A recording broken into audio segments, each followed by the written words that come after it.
This time I'd like to call to order the Franklin County Board of Commissioners General Session. Today is April 3rd, 2018. We'll begin with the Pledge of Allegiance led by Commissioner O'Grady. I pledge allegiance To the flag of the United States of America and to the republic for which it stands, one nation under God, indivisible, with liberty and justice for all. And let's start with Commissioner Brown. Let me recognize Commissioner Brown. She's got an announcement she'd like to make. Well, it came to my attention last week that we have a star among commissioners here in from long ago, and I have the proof of it. And I would like to present Commissioner O'Grady for his birthday, which is today, the picture that I have of him on the Bengals team from elementary school.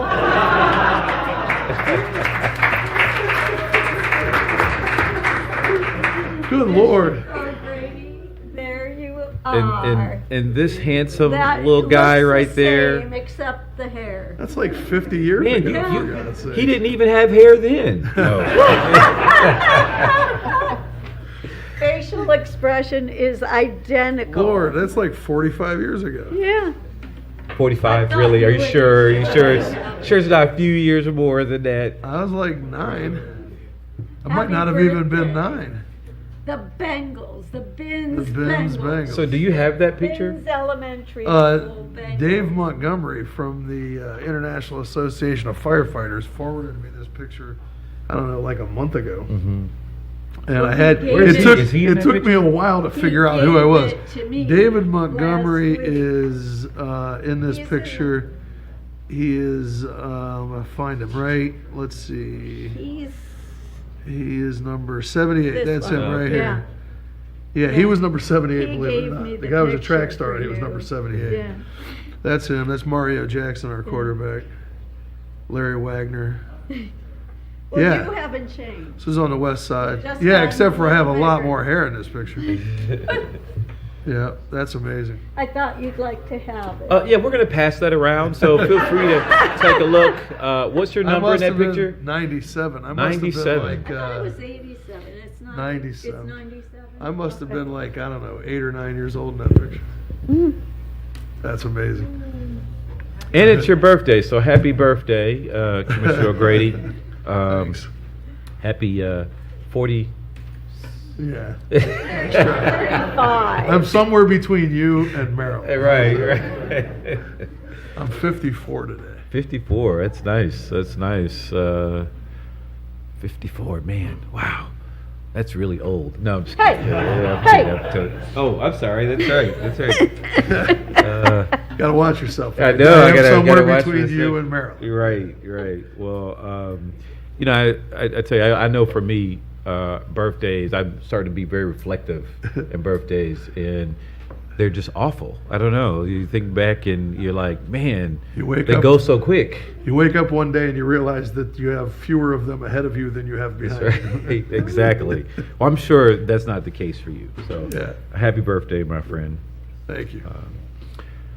Anybody else want to say happy birthday to? Yeah. Okay, all right, great. Yeah. Thank you. Thank you. Would you like to lead the Not song? necessary. Thank you. Yeah. Happy birthday I appreciate it. You. Happy Birthday to you. Thank you. Happy birthday, dear Commissioner John O'Grady. Happy birthday to you. and many more. You're right. All right, I will have to remember to embarrass the rest of you guys on your birthdays when they come. Well, I didn't bring the picture. I mean, that's pretty cold. Yeah, that's pretty cold. So I'm just saying, I would, focus my attention over there. Oh, wait a minute. Now just wait a minute. Well, we find a picture of Marilyn when she's 8 years old. I'm certain it'll be in black and white. Ooh. Man, it's getting getting a little hot in here, man. I don't know what to say. Moving on that note.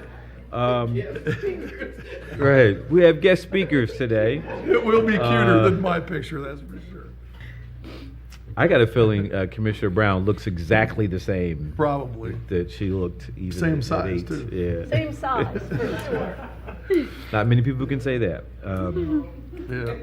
So today we have special guest with us. Is Mike Hartley here? He is. Yes. Where's Mike Hartley? Oh, there he is. Hi, Mike. Come on forward. Autism. He's here for Autism Awareness Month, and Mike, share with us some comments today, and we certainly will present you with a resolution recognizing Autism Awareness Day. Thank you very much, Commissioner Boyce. So, a little tough crowd here. I was coming up, I'm like, oh man. It's not your birthday, is it, Mike? No, it's not. No, but I see I see O'Grady's kind of got, he's starting Tuesday off on fire. So, again, this is something that I really,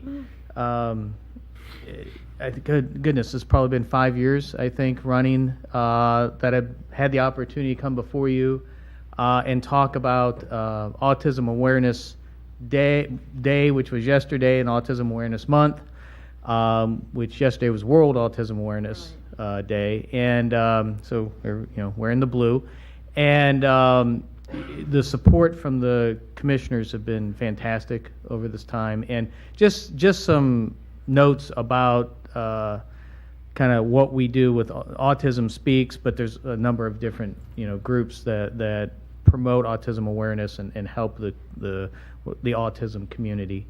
Over the last 5 years, the Columbus Autism Walk, which is October 7th this year at the Columbus Commons, and has continued to grow and morph into what it is now. And over the last 5 years, you're looking at somewhere around $4.5 million has been raised for autism research, which is where a lot of this goes. And I will say Columbus and Franklin County has probably one of the best autism communities as far as support, research. You have up in Westerville, if you guys have time, Dr. Jackie Wynn, who's from UCLA, who runs the Autism Center, the Nationwide Children's Autism Center up in Westerville. Just a phenomenal. In fact, this afternoon we're taking our son to therapy there. So it is truly, I have, since I got into it, when my wife and I got the diagnosis of our son, and he was 4 years old, this was in 2011, and you kind of go through that gut punch, and the need for the community is great. And over the last, I guess, goodness gracious, I guess I've been involved in this now 7-8 years, that I talk to so many parents that just get the diagnosis. In fact, I've gotten to the point now where I've been doing this and kind of in the public so much that I get outreach from people I don't know about, hey, our son or daughter was just diagnosed, what can we do? And the community and the way it embraces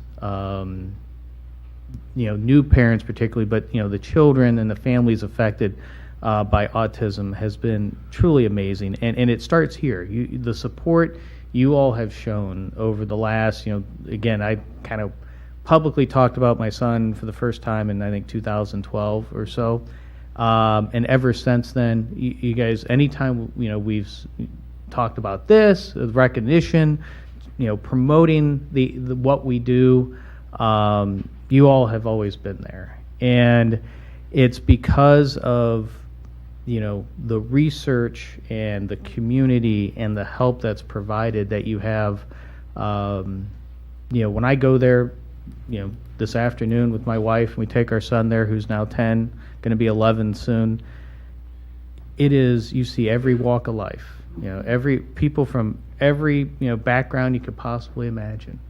And a number of nationalities, and they're all there, and they're all dealing, it's real. It's when you're dealing with a child with autism, it's real. It's right in your face, and you deal with it. And there's a certain, when you walk in there, there's absolute acceptance.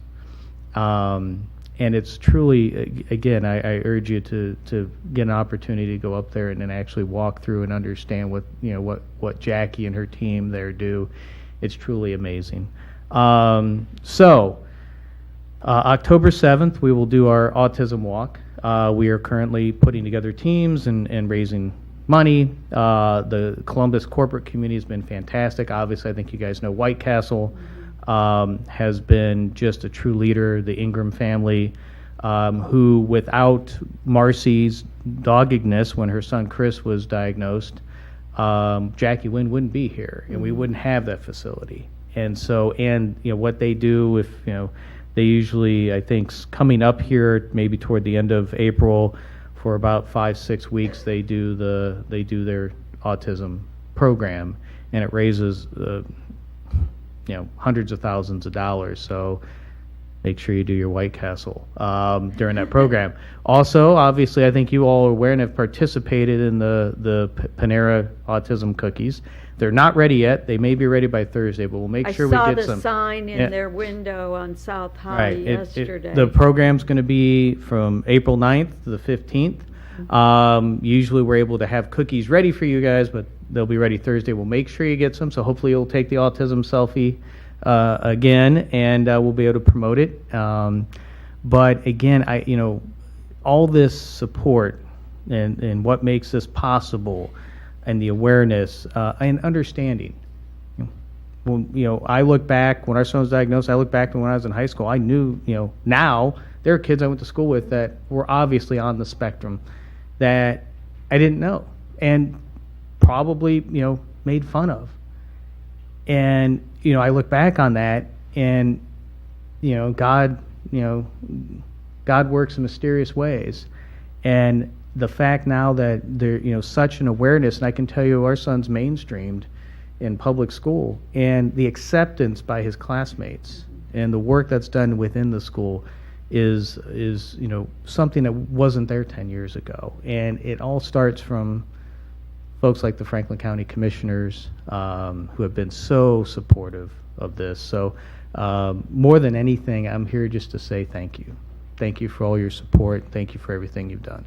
Thank you, and thank you for being one of the biggest advocates on this issue of autism and what we can do in the community to support those with autism and their families. There was a story on the national news about the employment rising for those with autism or on the autism spectrum, and in the tech space in particular, and in science and tech, there's a large ongoing effort that some of the largest companies like Microsoft, Google, Facebook, Amazon are doing to attract and retain those with autism spectrum disorders. And for that, it was just incredible to see where in the past people didn't think they had a path to work. So that's really progress. I'm glad you mentioned it, because one of the things with autism is it's, for the most part, not universal, but for the most part, it's a social disorder versus what would be seen as an academic disorder, right? I mean, our son is off the charts. But it's a social thing, right? But their ability to focus, and what you're talking about is you give them a task and they do it, and that's why, and particularly in the math and science aspect, their brains just work in such a fire. They fire like that. So you're right, and there is you've seen again 10 years ago this wasn't an opportunity, right? And now the values being seen, and it's from Lettuce Works all the way up to video games. So Shawnee State down in Southern Ohio is one of the top 20 kind of video game. They kind of have a curriculum. They have a program for that down there as an undergrad, and then Ohio State has postgraduate, also in the top 20. And that's where our son wants to go. Either that or a firefighter. So we're trying to figure that. Or maybe somewhere in between. Who knows? Firefighter, video game expert. I don't know. But you're absolutely right. And I appreciate you bringing that up. Again, it's the corporate community is not only their support, financially, but changing the way they, operate and hire. Yeah.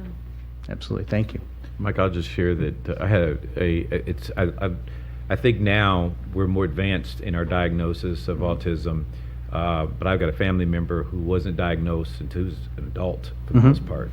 And, he struggled all through high school and through life in general, and then finally was diagnosed. And it's really the resources that have been made available to him have really made him a functional adult. Right. Whereas without that, without them identifying what some of his challenges were, life might have Right.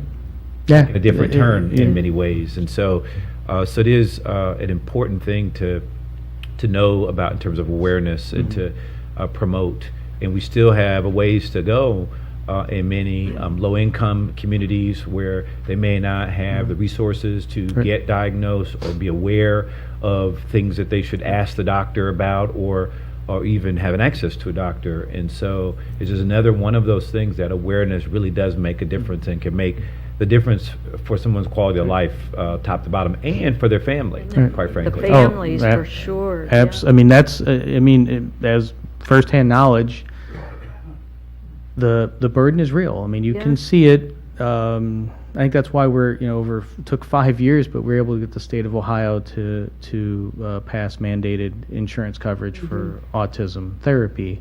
Right. And again, thank you folks for your support of that effort. But the burden is real, and you can see it in the families' faces. And when we first started taking our son to therapy up at Nationwide Children's, you could see it in the parents. That was where, and again, you have such a wide spectrum. Our son's high functioning, but you have others that are not, and maybe in a wheelchair or nonverbal. And it's, but it's, the idea of taking it on now, because if you don't try to get the diagnosis early, as you said, and get, kind of the therapy that's needed, it's going to cost way more in the future. And, I just had a friend who reached out to me that his family members had like a cousin. They have a 13-year-old who was just diagnosed. Now, normally now it's in that 2.5 to 4 or 5 range that they try to get folks diagnosed. But you're exactly right. So now got them connected with the folks up in Cleveland that Around Autism Speaks, and that just bring them into the community and provide the support, but then direct them where to go on the therapy. Mike, thanks for your tireless advocacy over the years for this, the education in this area. The work that you've done and the work that Autism Speaks has done over the years has just been tremendous. This is an area where just awareness has just increased, and it's thanks to folks like you and the tireless work that you've done on behalf of this disorder. The community has just become much more aware, and it's due to folks like yourself. And so thank you for the tireless work and being here every year like clockwork, doing it on behalf of not only your son but the remainder of the community. So thanks. Again, thank you for your support. It starts with the leaders like yourselves, so thank you. We'll present you with this resolution. I didn't get a chance to see the picture yet, but I'm sure it'll be. Hopefully it's working its way around the county. These are 26 floors. Today's to the 25th floor. To see it as well.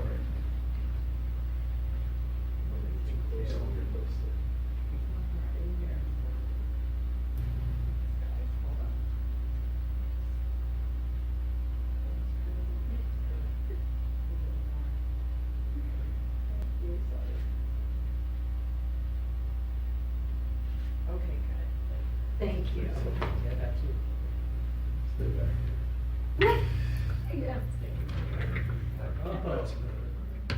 I'll make sure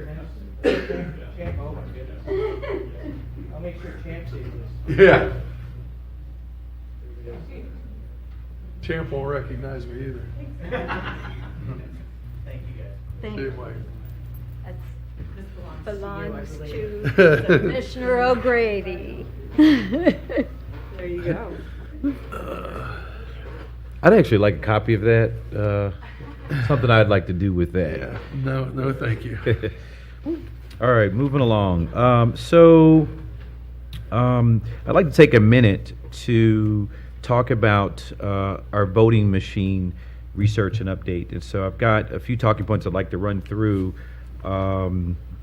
just to make sure that the public is aware that Franklin County is considering the purchase of new voting machines and why and what they are. So over the past year, the Board of Elections, under the leadership of Director Ed Leonard, has been evaluating various voting systems certified for use in the state of Ohio.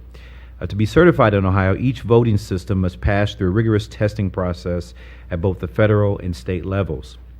Currently, there are 5 companies with voting systems that have met or exceeded federal or state standards to be certified for use in Ohio. Many factors that have gone into the BOE evaluation of the new voting machines include, but are not limited to, the ease of use for our voters and poll workers, as well as how systems work for our seniors and disabled voters who might have conditions that create difficulties in casting their ballot. Security. Security is another significant consideration. The Board of Elections has looked at security measures built into various voting machines to ensure that machines cannot be tampered with. A very important security measure that in today's technology world has to be a priority. They also look closely at the security of the election software to ensure that it has the necessary security measures in place for both ballot creation process as well as the ballot tabulation process. The board has looked at how efficiently the systems allow for voting machines to be programmed and tested for logic and accuracy before an election, as well as how each system handles the vote counting, recount, and election auditing function after an election.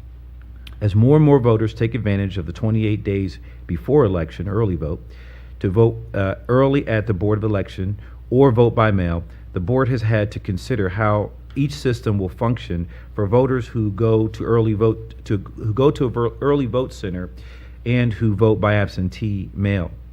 There are just a few factors that the Board of Elections has taken into consideration in evaluation process over the 12 months. The Board of Commissioners shares the Board of Elections' desire to gather input, and I know my colleagues certainly believe this and may want to comment here, but share the Board of Elections' desire to gather input from actual voters that use the system. Last month, the BOE got feedback from over 150 voters at 2 public demonstrations of the 2 finalists that are under consideration currently. At our suggestion, the Board of Elections prepared videos of each system so that the voters who are not able to attend the public demonstrations can see how the systems work and can give feedback. Beginning today, these videos are on the Board of Elections website, so we want to encourage you to go there and look at them, but more importantly, share your feedback and thoughts. There just may be something that we haven't thought of yet, or the Board of Elections hasn't thought of. There's a video of the HART InterCivic voting system and another video of the voting machine options from the election system and software. This is also a link on the page. There's also a link on the page to submit your feedback to the Board of Elections. So go to the Board of Elections website, which is vote.franklincountyohio.gov. That's vote.franklincountyohio.gov, and click on the voter tab. And it's important. I would encourage Franklin County employees and all of those in attendance today to try it. I know I will, and certainly want to provide feedback because these systems will probably last for quite some time. I think the current systems we have been there for 2005, since 2005. right? 2005. And I mean, you think about 2005, all the technology advances that have happened since then, and so these will be around, and so your feedback is critical. The Board of Elections will be working, the Board of Commissioners will be working very closely with the BOE as it works to finalize the selection of the new voter system for Franklin County. And we all believe that this is critically important that this system work for our voters. We encourage you to give us feedback by going to the Board of Elections website, watching both videos, and using the link to give your feedback. Once again, the website is www.vote.franklincountyohio.gov. vote.franklincountyohio.gov and click on the voter tab. Thank you so much, and again, we look forward to your feedback. Any other comments? Early vote starts on It starts April on the, 10th. it starts on the 10th. You have to register It's by the Tuesday. 9th if you want to vote in the May primary. May 8th is the primary, and it's really important that we get people out to vote. For May. However you're going to vote, vote is important. If you don't have a voice in the elections, you know, we need people to have that voice. So please. For go- high school kids, Oh, yeah. Sorry, Marilyn. No, go ahead. for high school kids, you could be 17 years old as long as you're going to be 18 by the November election. Right. By the November general election, you can still be 17 now and vote in the primary. As long as you're going to be 18 by the general. This will be your first, and if you're a 17-year-old or an 18-year-old kid, this is going to be your first gubernatorial election. There's 6 people that are going to be on, whether you're voting in the Democratic primary, there's going to be 4, or in the Republican primary, there's going to be 2. So 2 candidates. So it's this is your first opportunity to vote in a gubernatorial election. Get out there and get registered by the 9th, which is next Monday. It's an opportunity to vote your first gubernatorial race. So get out there and vote. I just said that, in today's world of technology, I mean, we've seen how elections can be tampered with. And so security is of the utmost importance. And because not only, are we, trying to address voter apathy, but we want to promote confidence in the electoral process. And it's one thing to address voter apathy, but it's another thing to ensure that folks feel like if they go to vote, their vote's going to be counted and it's not tampered with, and the results of the elections are what they are. And so this is a very important investment, and it's an investment of your tax dollars for you.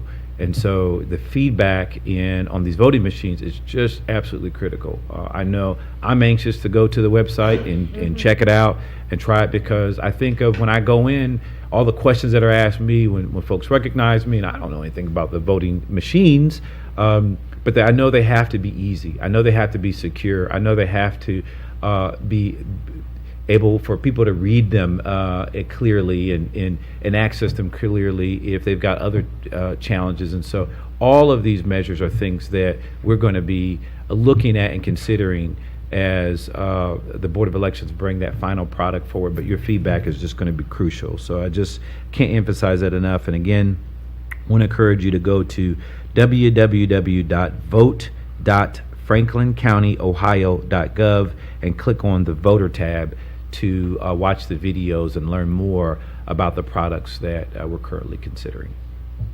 I think that's really important, and getting that input is going to make us better able to assess what system makes sense, working with Ed and his counterparts at the Board of Elections. If you want to register to vote in the primary, you can go to myvoteohio.com and get registered so that you can vote in the May 8th primary, and I would encourage everybody to do that. They talk about election years in off years, on years. As far as I'm concerned, and I know my colleagues feel the same way, there is no off-year election. Your local elections and decisions that you make in local elections affect you on a daily life. The judges, the local executive branch office holders, everybody you elect every year makes a difference in your life. So it's not a matter of voting every year, every 4 years for a presidential candidate. It's a matter of voting every election so that you get the people in office that you can trust and have confidence in. So Local elections impact your life more directly than the presidency does. Voter turnout should be higher in those elections than they are in And the it presidential never election year, is. and it never are. and we need to change that. Yep. Yeah. Thank you. So down to business. First up is community partnerships. Resolution number 264-18, authorizing a one-year contract with Heart of Ohio Family Center to provide under and uninsured Franklin County residents with increased access to quality health care in the amount of $95,000. Good morning, Commissioners. Dana McCrary, OMB. Our resolution this morning with Heart of Ohio Family Health Centers is unique in that our funding will help support their efforts to increase the access to health care for limited English proficiency adults who are hard of hearing, and also deaf. As an FQHC, they are required to serve whomever comes through their doors, and increasingly, because Columbus is such an open and welcoming community to many new Americans, they are seeing a real uptick in the number of patients that they are seeing every day who have limited English skills. So they actually need to tap into additional resources such as the language line and different types of interpreting services. So that's a new aspect to their grant this year that I thought you all might want to be aware of. So pending any questions, I would request approval of this resolution. Move approval of 264-18. Second. Moved and second voting, Commissioner O'Grady, Yes. Commissioner Brown, Yes. Commissioner Boyce. Yes. Resolution number 264-18 has been adopted. Thank you, Thank Dana. you. Economic development and planning. Resolution number 265-18, authorizing the subordination agreement with Karen Jones to allow for a home mortgage refinance on her property at 6865 Manor Crest Lane, Canal Winchester, Ohio, 43110. Good morning, Commissioners. Jamie Edwards, Business Services Officer with the Development Department. Karen Jones received a down payment assistance grant in the amount of $6,000 in June of 2014. She is requesting a subordination to refinance her home mortgage with Wells Fargo. The refinance would lower the monthly interest rate from 4.5% to 4.25%, decreasing the monthly mortgage payment by $99.86. The taxes are paid in current. Pending any questions, I request your approval. Great. Move approval of 265-18. I'll second. Moved and second voting, Commissioner O'Grady, Yes. Commissioner Brown, Yes. Commissioner Boyce. Yes. Resolution number 265-18 has been adopted. Thank you. Thank you. Next, Homeland Security and Justice Programs. Resolution number 266-18, authorizing 4 sub-grant awards and contracts for services for the provision of legal advocacy, direct victim services, and supervised visitation under the fiscal year 2017 Stop Violence Against Women Act Block Grant in the amount of $134,931.83. Good morning, Commissioners. Hope Foster with Office of Justice Policy and Programs. The resolution I am presenting today is a continuation and the last of the contracts received for the FY17 Stop Violence Against Women's Act grant. The 4 recipients are: 1, Franklin County Court of Common Pleas will receive a sub-grant of $29,076.01 to support funding of a victim witness assistance through the prosecutor's office. The victim witness assistance conducts interviews with the victim assistance prosecution, gather relevant documentation, provides emotional support, court advocacy, and referral services. And just to give you a little statistics, during the calendar year of 2017, the victim witness assistance provided advocacy services to over 108 victims, trained an additional 143 professionals on the dynamics of domestic and dating violence. The second recipient of the sub-grant is the City Attorney's Office in the amount of $45,906.47. That's to support their anti-stalking advocate responsibilities and to assist victims with evidence collection, safety planning, filing protection orders, support through their legal process. During 2017, the advocate provided direct services to 78 victims of stalking and assisted 126 justice professionals on stalking dynamics.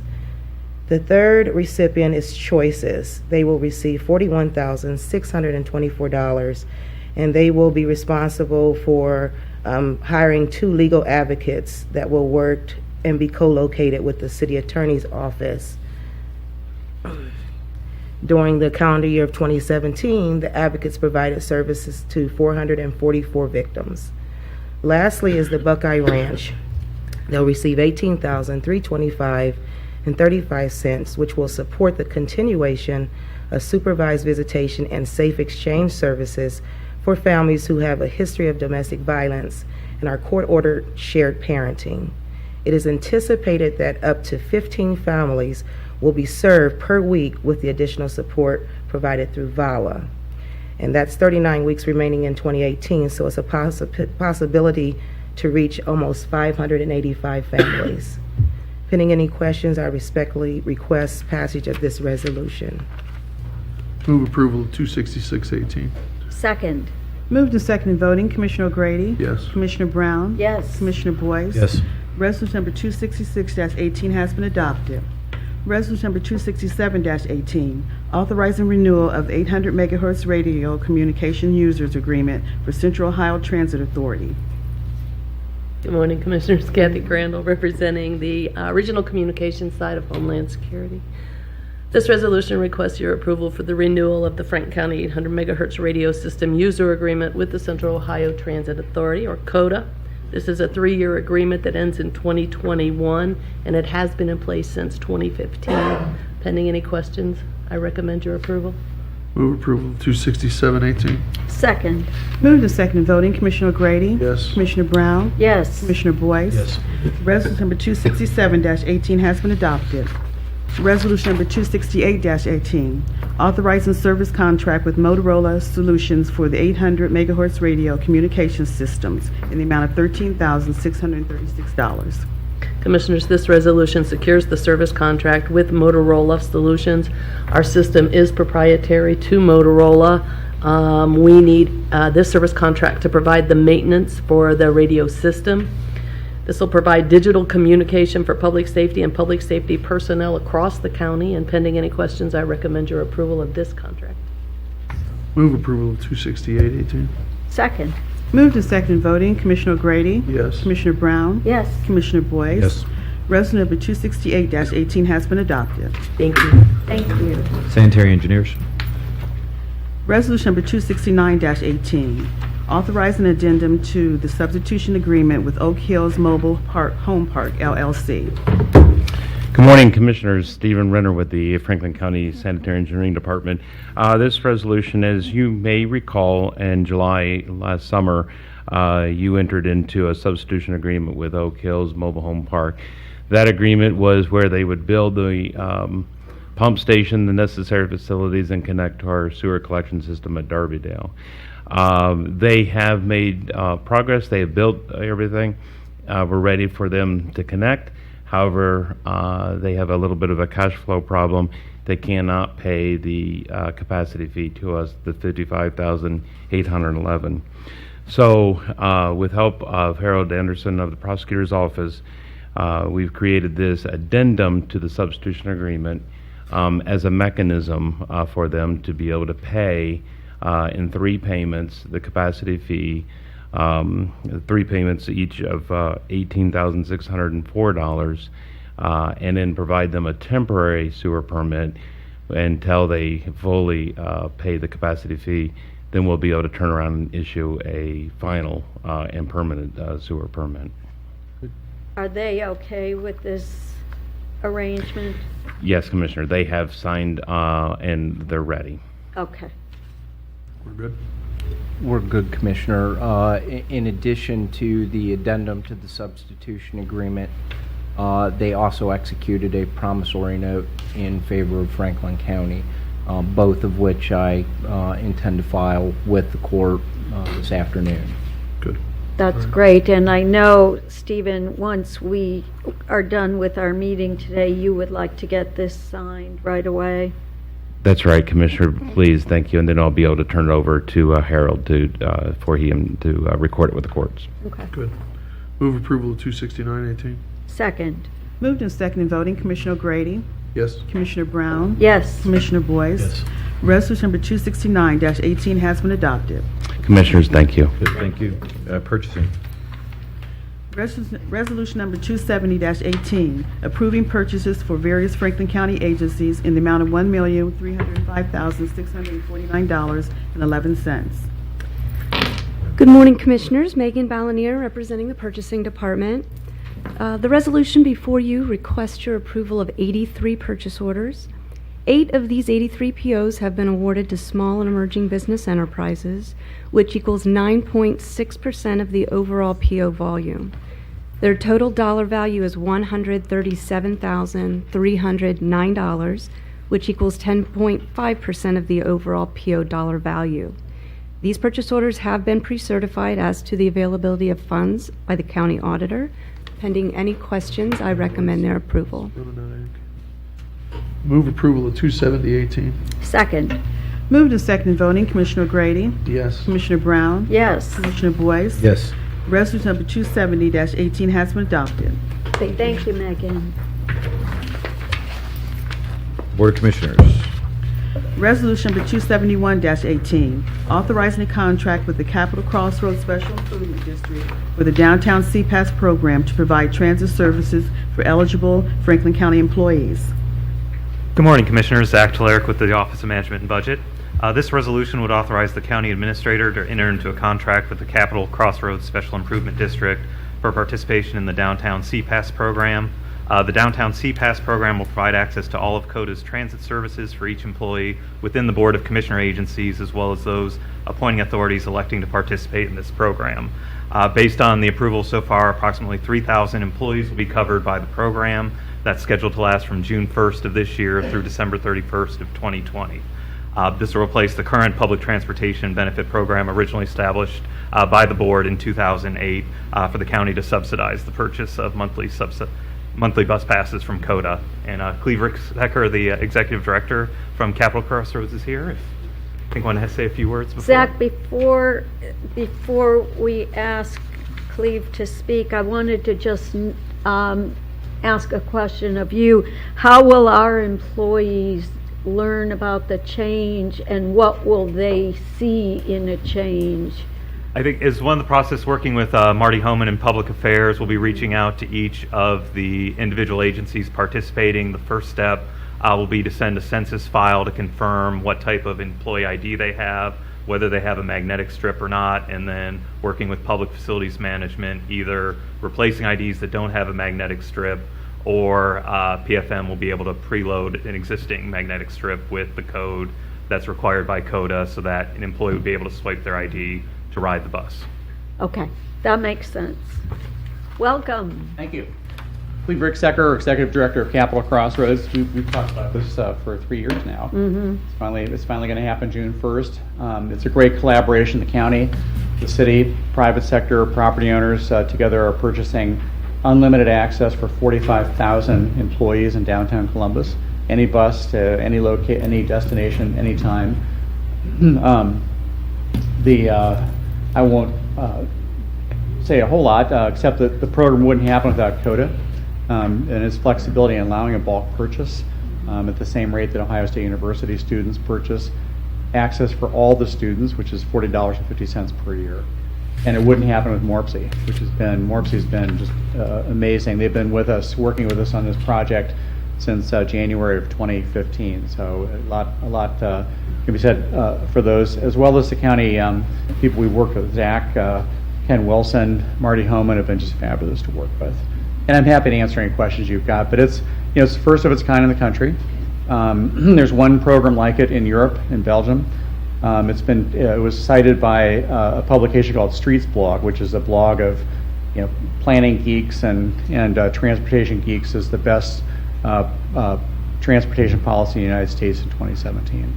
Good to know. Good stuff. Exciting. Glad would be a part of it. Thank you very much. Thanks, Clay. Move approval of 271-18. Second. Moved and seconded voting, Commissioner O'Grady? Yes. Commissioner Brown? Yes. Commissioner Boyce? Yes. Resolution number 271-18 has been adopted. Resolution number 272-18, approving an updated debt management policy for Franklin County. Commissioners, this resolution would authorize an update to the county's debt management policy that was originally approved in 2005. The purpose of the policy is to guide decisions related to financing capital improvements in order to ensure the county's long-term financial strength and maintain the county's credit ratings. The updated policy adds sections on the goals and objectives of the policy, as well as specifying the factors to consider when evaluating whether to fund capital improvements with long-term debt versus a pay-as-you-go basis. Within this section on policy standards, the revisions align the policy with current county practices. This includes the addition of standards, noting that the county will strategically select a team of underwriters that is high-performing and diverse on negotiated transactions, as well as working annually with bond counsel to update the county's post-issuance compliance policy.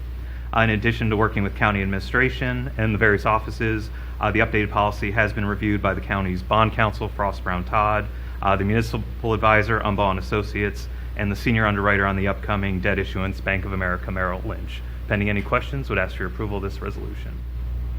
Move approval of 27218. I'll second, and I want to just say that, you know, updating this policy for now makes a great deal of sense. The board is totally different than it was in 2005, and it makes good, sound sense. The policy itself is good and well thought through, so thank you. Moved and seconded voting, Commissioner O'Grady. Yes. Commissioner Brown. Yes. Commissioner Boyce. Yes. Resolution number 272-18 has been adopted. Are there any generalizations? No. All right, that concludes our meeting. Thank you so much. Oh,